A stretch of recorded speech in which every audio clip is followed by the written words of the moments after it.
Nung mga nakaraang araw mga kalapatids at kahapon ay napansin ko na sumusuka yung ating mga alaga. Isinusuka nila yung mga patuka na kinain nila at mukhang hindi natunawan yung ating mga ibon.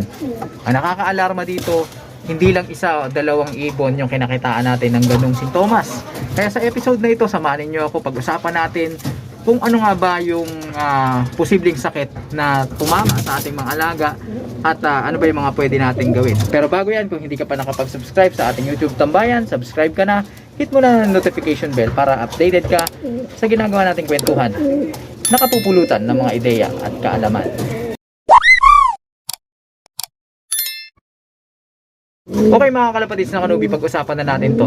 Kapag ka nakikita nyo yung inyong mga alaga na sumusuka, sinusukan nila yung mga kinain nilang butil, syempre mga butil na yun nababad na sa kanilang crop, kaya pag sinuka nila medyo bloated na or medyo lobo na yung mga butil na yun.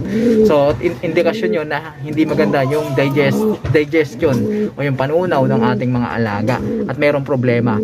Tinatawag iyon na sore crop or crop stasis. Sa madaling salita mga kalapatids, yung mga tinuka ng ating mga alaga ay hindi dumidiretso dun sa kanilang crop, nag-stay lang dun sa kanilang butchi, okay, at doon nagpe-ferment, napapanis. At syempre sa tagpong yon medyo nangangasim nga yung kanilang butchi. Kaya ayun, sinusuka nila. Yung ganung problema ay pwedeng simple lang or pinaka komplikadong sakit na nakakuha ng ating mga ibon. So bakit nga ba nagkakaroon ng ganun? At bakit hindi sila natutunawan? Maraming dahilan mga kalapatids na kanubi. Unang-una, maaaring nagkaroon sila ng yeast or fungi infection sa kanilang crop. Nagiging dahilan para mag-malfunction yung kanilang digestive system.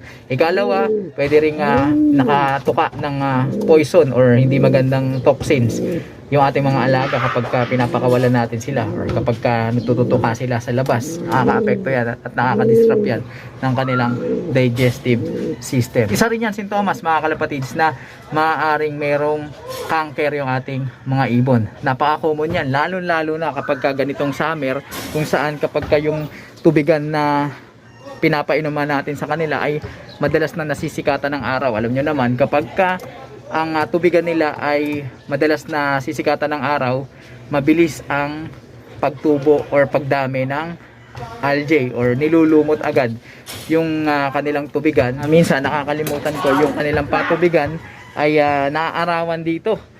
Minsan nilalagyan ko dito ng harang to mga kalapatids. Nandito yung patubigan nila, di ba? Yung waterer nila. So inaharangan ko yan. Minsan nakakalimutan kung harangan dito.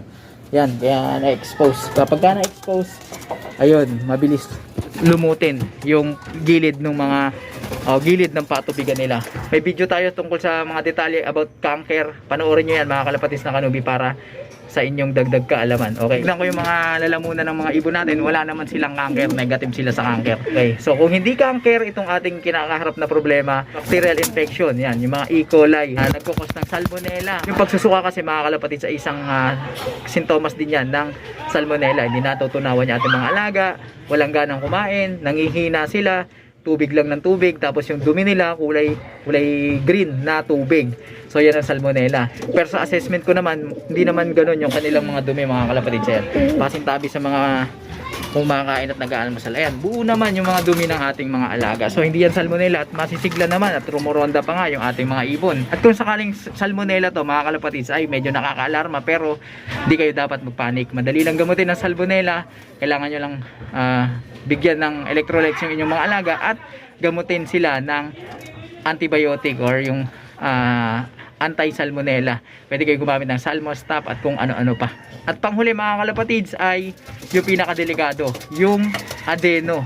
So yung sintomas nun, medyo hawig din ng salmonella. Pero talagang dadapa yung inyong mga alaga. At ang pinaka-worst dun ay walang gamot sa adeno. Kung mahina-hina yung ating mga alaga at tinamaan sila ng adenovirus, siguradong dadapa yung ating mga ibon. Karaniwan lang sa nakaka-survive doon ay yung mga matataas ang kanilang resistensya. Kumbaga nasa genes na nila yung pagiging matatag.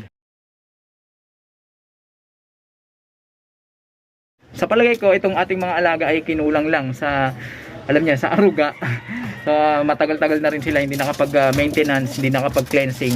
So siguro naipon na rin at maaaring fungi infection ito mga kalapatids. Pero ano pa man ang dahilan ng kanilang mga karamdaman, gagawan na natin yan agad-agad ng paraan. So ano ba yung gagawin natin? Ito mga kalapatids, bawang. So magsusubo tayo ng bawang. Itong bawang ay napaka-useful niyan. Meron tong tinatawag na natural antibiotic property. At syempre, ayan, medyo tinamad tayo magdurog kaya binlender na natin yung ating herbal juice, oregano na nasa ating herbal juice mga kalapatids. Ganun din, natural antibacterial properties, maganda sa kanilang digestion, sa respiratory, lalo na sa kanilang upper respiratory. Talagang malaking boost ito sa immune system ng ating mga alaga. Meron din itong honey at kaunting apple cider vinegar na alam niyo naman natin na talagang nakatutulong sa magandang digestion at very beneficial sa overall system or panloob na sistema ng katawan ng ating mga alaga, kalusugan ng ating mga alaga rather. Susubuan ko muna sila ng bawang, then pakakawalan ko, parorondahin, then habang rumoronda sila mga kalapatids, ipe-prepare ko na etong juice na ibibigay natin sa kanila para pagka balik nila dito at medyo alam niyo na hingal, pagod, so talagang no choice sila kundi inumin yung inihanda natin para sa kanila. Hindi ko na patatagalin pa, susubuan ko na sila, samahan nyo pa ako. Eto mga kalapatids, unahin na natin tong grisel natin. Isa to sa mga nakitaan ko nagsusuka. At syempre kuha tayo dito ng bawang. Okay, so sa pagsusubo, no animals were harmed during the filming of this video. Okay, ayan mga kalapatids, nasubo na natin. Kaya natin to, kuha pa tayo ng anibago.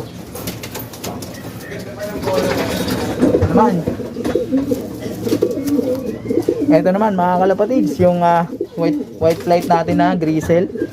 Ganun din, subuan din natin. Medyo mahirap magsubo mga kalapatids pagka nag-iisa ka lang, walang tagahawak. Pero nasanay naman na tayo. Okay, so himas-himasin lang natin yung sinubo natin para bumaba sa kanyang crop. Ito yung pangatlo natin mga kalapatids, grisel din. So hindi ko na papakita mga kalapatids lahat na pagsusubo ko para hindi na tayo tumagal. Ayan. Ay mga kalapatids, ito na yung pinakahuli natin. Hindi ko na pinakita yung pagsusubo ko dun sa iba para hindi na tayo tumagal. Okay. Ito yung isa din sa mga nakitaan natin na sumusuka ng mga nakaraan. Okay. Ayan. Okay. So papaliparin na natin yung ating mga alaga. Okay mga kalapatids, nasubuan na natin sila at para matagtag yung ating mga alaga, makawalan natin yung ating mga ibon. Sige, bala. Sige. Lipat. Sige. Yun. So habang lumilipad sila dyan, ipe-prepare ko muna yung ating herbal juice, sasalain ko. Nako, medyo makulimlim. Dalasan nagpapalipad tayo pag ganitong oras ay tanghali. Pero eto yung mga ibon natin, oh. Masisipag pa rin lumipad kahit meron na kinakikitaan natin sila ng pagsusuka. Ayan sila, oh, di ba?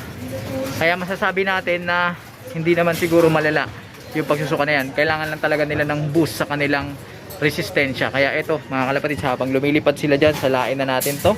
Itong ating ginawa.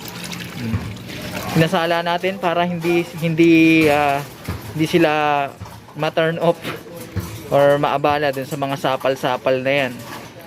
Okay, mga kalapatids, yung ating papainom sa ating mga alaga. Kumuha na rin tayo ng konti dahil ito yung ibibigay natin sa ating mga alagang naririto, saka sa mga ibon natin dito sa ating mga cages para sila man ay makatikim din ng ating immunity boost.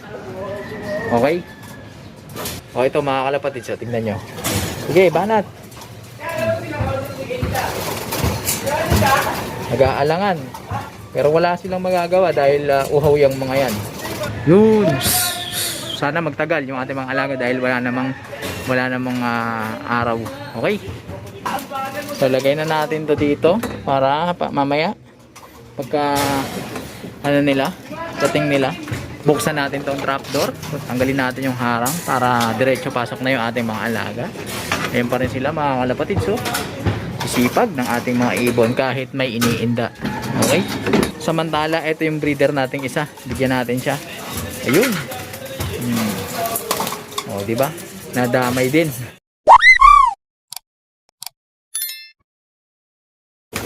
Ito na mga kalapatids, nagbabaan na yung ating mga alaga. Mukhang ngal-ngal sila mga kalapatids. So, ayan, pumasok na rin yung iba.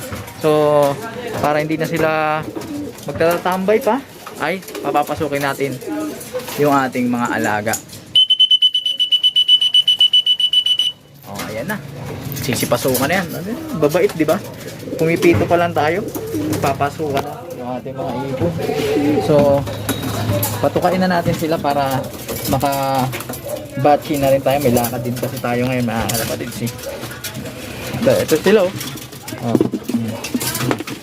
Papasukan ating mga ibon. Sige, pasok. Alam na nila yung disiplina. Sige, isa pa yung pasaway, yung nakaraang pasaway o huli-huli. Ito, yung white stripe na drizzle. Ayun na siya, kita niya, chichibuga na. Nababa na rin yan. Ayun, bumaba na. Okay, so yan muna siguro mga kalapatids, yung ating munting kwentuhan dito sa ating mga alagang nagsususuka. At sa mga kanubi natin yan, sana meron kayong nakatutunan, nakakuhang mga impormasyon.